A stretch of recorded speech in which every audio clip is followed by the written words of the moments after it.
Okay, bismillahirrahmanirrahim. Assalamualaikum warahmatullahi wabarakatuh.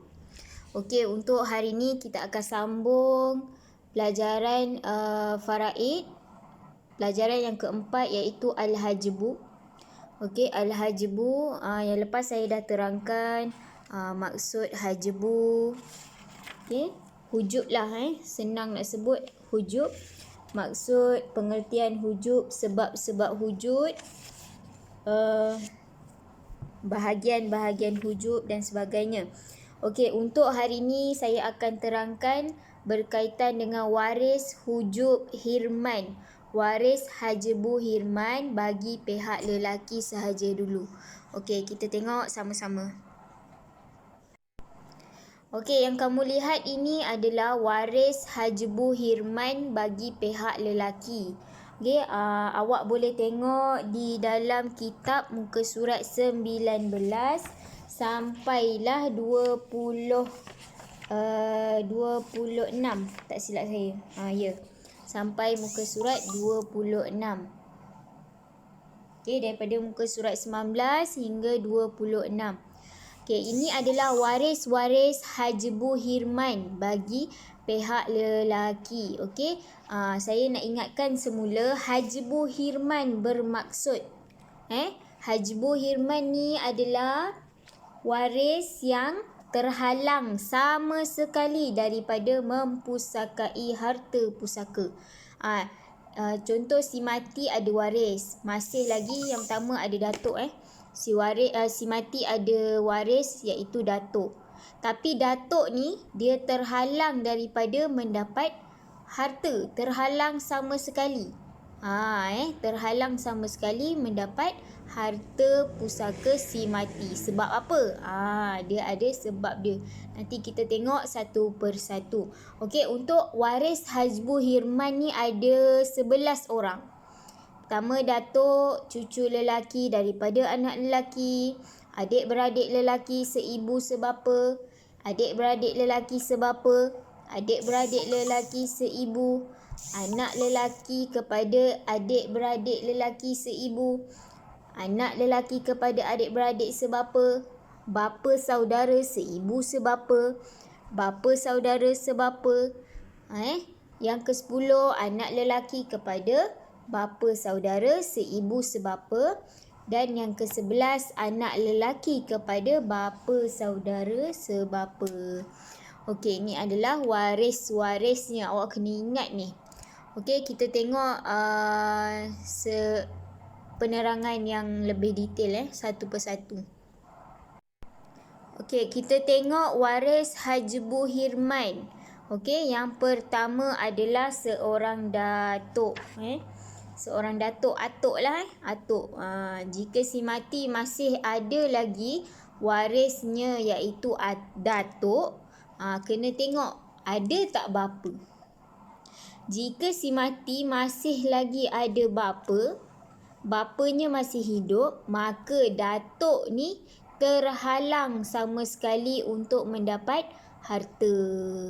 Jika si mati ni masih ada bapa, masih ada ayah lagi, maka atuk si mati ni tak dapatlah harta pusaka si mati. Okey, yang kedua, cucu lelaki daripada anak lelaki. Jika si mati ni ada cucu lelaki daripada anak lelaki, waris je lah tapi si mati ni masih mempunyai anak lelaki, maka cucu lelakinya yang tadi tu terhalang, tidak dapat sama sekali harta. Okey.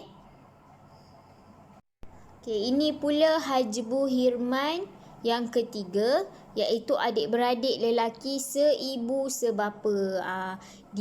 Adik-beradik lelaki seibu sebapa tidak akan langsung mendapat harta pusaka si mati. Jika si mati masih ada bapa, si mati masih ada anak lelaki, si mati masih lagi ada cucu lelaki daripada anak lelaki. Okey, baik. Yang keempat, adik-beradik lelaki sebapa. Adik-beradik lelaki sebapa. Jika si mati meninggal, dia masih ada adik-beradik lelaki sebapa. Adik-beradik lelaki sebapa ni tidak akan mendapat harta pusaka jika si mati ni masih ada bapa, anak lelaki, cucu lelaki daripada anak lelaki hinggalah ke bawah, cicit apa semua. Adik-beradik lelaki seibu sebapa, adik-beradik perempuan seibu sebapa apabila bersama anak perempuan atau cucu perempuan daripada anak lelaki sama ada seorang atau lebih.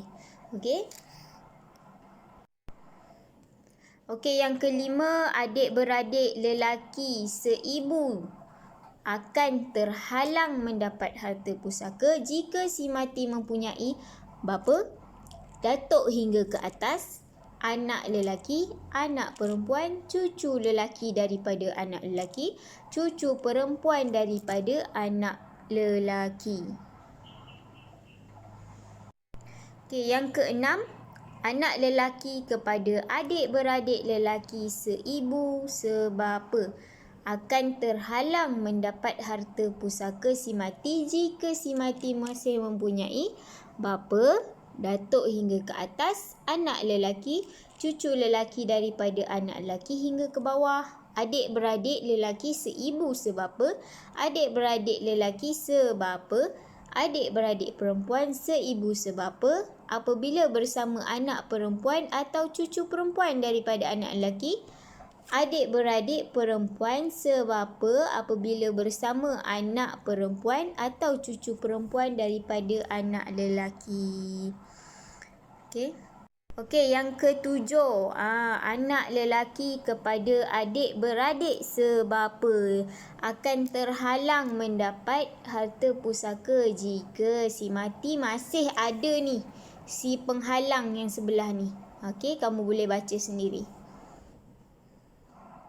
Yang ke-8, yang terhalangnya adalah bapa saudara seibu sebapa.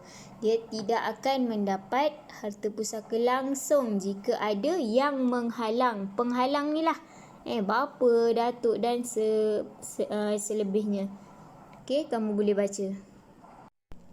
Okey, ini pula yang ke-9 iaitu bapa saudara sebapa. Dia akan terhalang daripada mendapat harta pusaka jika ada semua penghalang yang ada di situ. Ini pula yang ke-10 iaitu anak lelaki kepada bapa saudara seibu sebapa. Dia akan terhalang mendapat harta pusaka jika ada penghalang yang sebelah tu. Okey, ini pula yang terakhir iaitu pewaris yang akan terhalang mendapat harta pusaka jika ada penghalang yang kat sebelah tu. Okey, yang terhalangnya adalah anak lelaki kepada bapa saudara. Bapa saudara sebapa. Dia akan terhalang mendapat harta pusaka jika ada penghalang yang sebelah tu. Awak boleh tengok bapa, datuk, anak lelaki dan sebagainya. Okey, wallahu alam. Untuk hari ini kita lihat itu sahaja. Waris hajbu hirman bagi pihak lelaki boleh rujuk kitab dalam muka surat 19 hinggalah 26. Akan datang kita akan sambung hajbu hirman bagi pihak perempuan. Wallahu alam. Assalamualaikum warahmatullahi wabarakatuh.